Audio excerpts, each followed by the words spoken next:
Hello students, তোমাদের সবাইকে আমাদের চ্যানেলে ওয়েলকাম জানাই। আজকে আমরা তোমাদের ক্লাস 6 এর প্রশ্নবিচিত্রা থেকে সেকেন্ড সামেটিভ পরীক্ষার জন্য পরিবেশ ও বিজ্ঞানে যেটা 18 নম্বর স্কুল দেওয়া হয়েছে, দেখো কাটোয়া কাশিরাম দাস ইনস্টিটিউশন, এই স্কুলের প্রশ্নপত্রটি আমরা আজকে ক্লাসে সলভ করে নেব।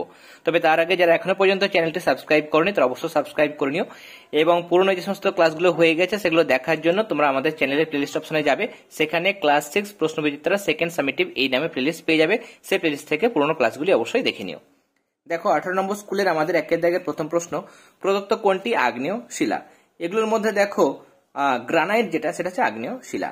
নেক্সট, কোনটি জীবাশ্ম জ্বালানি নয়? দেখো প্রথম তিনটি জীবাশ্ম জ্বালানি, কিন্তু খড় এটা জীবাশ্ম জ্বালানি নয়। এসআইতে তড়িৎ প্রবাহের একক হচ্ছে অ্যাম্পিয়ার। একটি স্পর্শহীন বল হলো, স্পর্শহীন বল হচ্ছে এখানে ওজন বা অভিকর্ষ বল। 1 কিলো পাস্কাল মানে 1000 পাস্কালের সমান।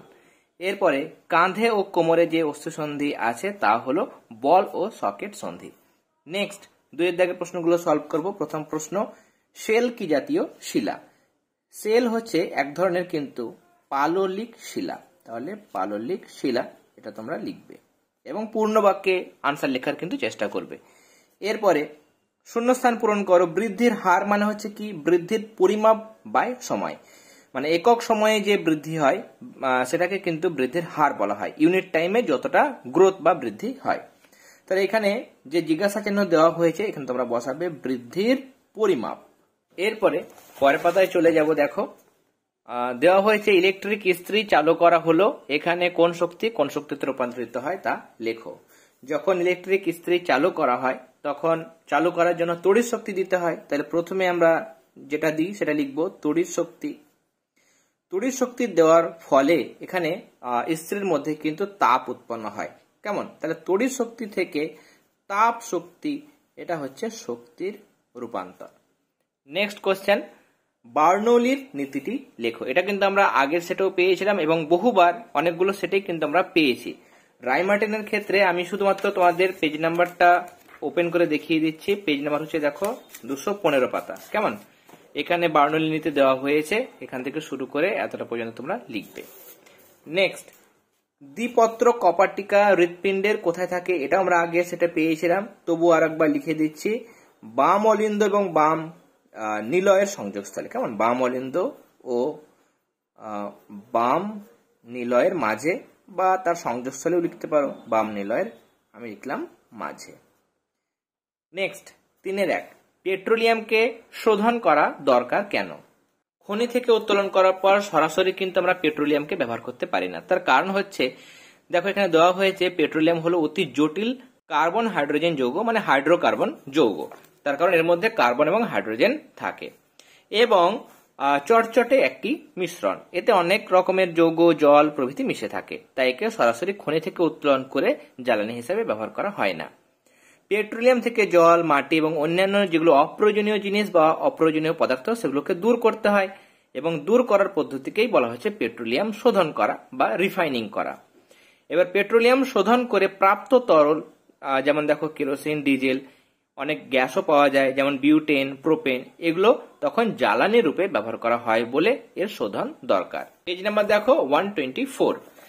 নেক্সট, কয়লার ব্যবহার লেখো। কয়লার ব্যবহার দেখো দেওয়া হয়েছে এখানে। প্রথম ব্যবহার যেটা এবং মেজর যেটা ব্যবহার সেটা হচ্ছে তাপবিদ্যুৎ উৎপাদন। দেখো কয়লা পুড়িয়ে তাপবিদ্যুৎ উৎপাদন করা হয়। ভারতে উত্তোলিত কয়লার প্রায় 70% বা তার থেকে বেশি কয়লা তাপবিদ্যুৎ উৎপাদনে ব্যবহৃত হয়। 2 নম্বর, বাষ্পচালিত রেল ইঞ্জিন, জাহাজ, স্টিমার চালানোর জন্য কিন্তু কয়লা ব্যবহার করা হয়। গৃহস্থলীতে দেখো রান্নার কাজে, শীতপ্রধান অঞ্চলে ঘর গরম রাখতে কয়লা ব্যবহার করা হয়। এছাড়া লৌহ ইস্পাত শিল্পে দেখো কোক কয়লার সাহায্যে আকরিক লোহা গলিয়ে লৌহ পিণ্ড প্রস্তুত করা হয়। এখানে 2 নম্বর দিয়েছে, তাহলে ছোট ছোট করে তোমরা 4টি পয়েন্ট লিখবে, এর থেকে বেশি পয়েন্ট লেখার কিন্তু প্রয়োজন নেই। তোমরা চাইলে দেখো এটা 1 নম্বর, 2 নম্বর এটা পয়েন্ট দেবে, 3 নম্বর দেবে। দেখো এখানে এই পয়েন্টটা কিন্তু তোমাদের সবার কিন্তু জানা। দেখো কয়লা থেকে উৎপন্ন নানা উপজাত দ্রব্য যেমন অ্যামোনিয়া, আলকাতরা, স্যাকারিন, ন্যাপথলিন তৈরি হয়, পিচ তৈরি হয়, তাই না? বেঞ্জিন, গন্ধক প্রভৃতি মানুষের নানা কাজে ব্যবহৃত হয়। তাহলে এটার মধ্যে যতটা তোমরা পারবে লিখতে, তোমরা চাইলে এই পয়েন্টটা মানে পয়েন্ট হচ্ছে 5 নাম্বার পয়েন্ট, সেটাও তোমরা লিখতে পারো। যাই হোক তোমরা 4টি পয়েন্ট দেবে। এরপরে নেক্সট 4-1, লব্ধ রাশি কাকে বলে উদাহরণ দাও। লব্ধ রাশি দেখো সমজাতীয় বা ভিন্ন জাতীয় মৌলিক রাশিগুলির সাহায্যে যে ভৌত রাশিগুলিকে গঠন করা যায় তাদের লব্ধ রাশি বলে। মানে যে সমস্ত রাশিগুলি গঠন করতে এক বা একাধিক মৌলিক রাশির সাহায্য নেওয়া হয় তাদের লব্ধ রাশি বলে, যেমন ক্ষেত্রফল, আয়তন, বেগ, ত্বরণ, বল, কার্য ইত্যাদি। Page number 142। এরপরে 2 নম্বর প্রশ্ন, খাদ্য শৃঙ্খল কাকে বলে। 185 পাতায় দেখো দেওয়া হয়েছে। অনেকগুলো কোশ্চেন কিন্তু আমরা আগের সেটেও পেয়েছিলাম। দেখো খাদ্য শৃঙ্খলের সংজ্ঞায় তোমরা লিখবে যে পদ্ধতিতে সূর্য থেকে প্রাপ্ত শক্তি উৎপাদক থেকে শুরু করে ধাপে ধাপে খাদ্য খাদক সম্পর্কের মাধ্যমে বিভিন্ন প্রাণী গোষ্ঠীর মধ্যে প্রবাহিত হয়ে শক্তি প্রবাহের ধারাবাহিকতা বজায় রাখে, সেটাকে খাদ্য শৃঙ্খল বলে। নিয়ে তোমরা একটা উদাহরণ দেবে। আর এখানে বলা হয়েছে ঘাস ফড়িং, ময়ূর, ব্যাঙ, বাঘ, সাপ এদের সাহায্যে তীর চিহ্ন দিয়ে একটি খাদ্য শৃঙ্খল তৈরি করো। তাহলে এখানে ঘাস তো দেওয়া নেই, প্রথমে ঘাস ফড়িং দেওয়া হয়েছে। তাহলে এখানে প্রথমে তোমরা যেটা লিখবে সেটা হচ্ছে ঘাস ফড়িং। ঘাস ফড়িংকে তোমরা জানো যে ব্যাঙ খায়, তাহলে এরপরে তোমরা তীর চিহ্ন দিয়ে লিখবে ব্যাঙ। নেক্সট ব্যাঙকে খাচ্ছে সাপ, তাহলে তোমরা তারপরে সাপ লিখবে। এরপর একে খাচ্ছে ময়ূর, তাহলে ময়ূর লিখবে। আর ময়ূরকে খাচ্ছে বাঘ, তাহলে বাঘ হচ্ছে সর্বোচ্চ খাদক। তাহলে এরকম ভাবে তীর চিহ্ন দিয়ে লিখবে। 3 নম্বর প্রশ্ন, গভীর সমুদ্রের মাছ চ্যাপ্টা আকৃতির হয়, ব্যাখ্যা করো। এখানে দেখো আনসারটা দেওয়া হয়েছে গভীর সমুদ্রের মাছের দেহের গঠন অভিযোজনের ফলে সরু ও চ্যাপ্টা আকৃতির হয়ে থাকে। গভীরতা বাড়লে জলের চাপও বাড়ে। গভীরতা বাড়লে আমরা জানি জলের চাপ কিন্তু বৃদ্ধি পায়। মাছের দেহ আকৃতিতে সরু হলেও দেহের ওপর জলস্তম্ভের নিম্নচাপ কম ক্রিয়া করে, ফলে উপর নিচে ওঠানামা করা মাছের পক্ষে সহজ হয়। আবার দেহ চ্যাপ্টা হলে সমুদ্রের গভীরে জলস্তম্ভের বাড়তি যে পার্শ্বচাপ সেটা মাছ সহজেই প্রতিমিত বা নিউট্রালাইজ করতে পারে। এ কারণেই মাছের দেহের এই বিশেষ আকৃতির গঠন লক্ষ্য করা যায়। তাহলে এই ক্ষেত্রে যেহেতু গভীরতা বাড়লে আমরা দেখলাম চাপ বাড়ে, তাহলে গভীর সমুদ্রের মাছ সেক্ষেত্রে অনেক গভীরে রয়েছে, তাহলে সেক্ষেত্রে জলে যেটা চাপ সেই চাপটাও কিন্তু অনেকটা বেশি। তাহলে সেই চাপটাকে নিউট্রালাইজ করার জন্য, প্রতিমিত করার জন্য, যাতে সহজে সাঁতার কাটতে পারে, সেই জন্য এদের অভিযোজন ঘটেছে এবং অভিযোজনের ফলে মাছগুলো চ্যাপ্টা আকৃতির হয়ে গেছে, যাতে করে জলের চাপটাকে সহজে কাটিয়ে সে সাঁতার কাটতে পারে বা এগিয়ে যেতে পারে।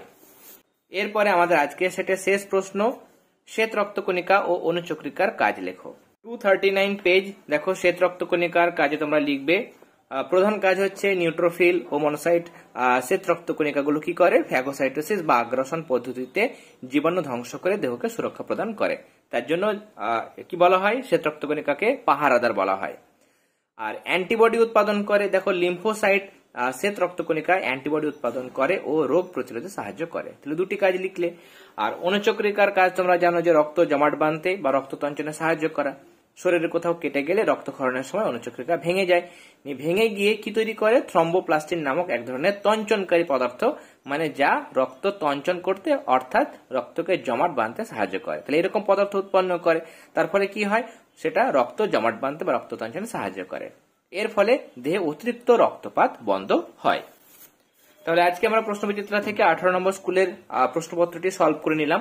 আশা করি আজকের ক্লাসটি তোমাদের ভালো লেগেছে, তাহলে অবশ্যই ক্লাসটিতে লাইক দেবে। তার সাথে আমাদের আজকের ক্লাস বেশি বেশি করে তোমাদের ফ্রেন্ড সার্কেলের মধ্যে অবশ্যই শেয়ার করবে। আর যারা পুরোনো ক্লাসগুলো দেখোনি তারা আমাদের চ্যানেলের প্লেলিস্ট অপশনে গিয়ে ক্লাস 6 প্রশ্নবিচিত্রা সেকেন্ড সামেটিভ এই প্লেলিস্ট থেকে পুরোনো ক্লাসগুলি দেখে নিও। তোমাদের সুবিধার্থে আমরা একটা টেলিগ্রাম গ্রুপ ওপেন করেছি, সেখানে তোমরা যুক্ত হতে পারো। আমাদের টেলিগ্রাম গ্রুপের লিংক আমি এই ভিডিও ডেসক্রিপশন বক্সে দিয়ে দেবো। তাহলে আজকের ক্লাসে এতটাই। তোমরা সবাই ভালো থেকো। All the very best.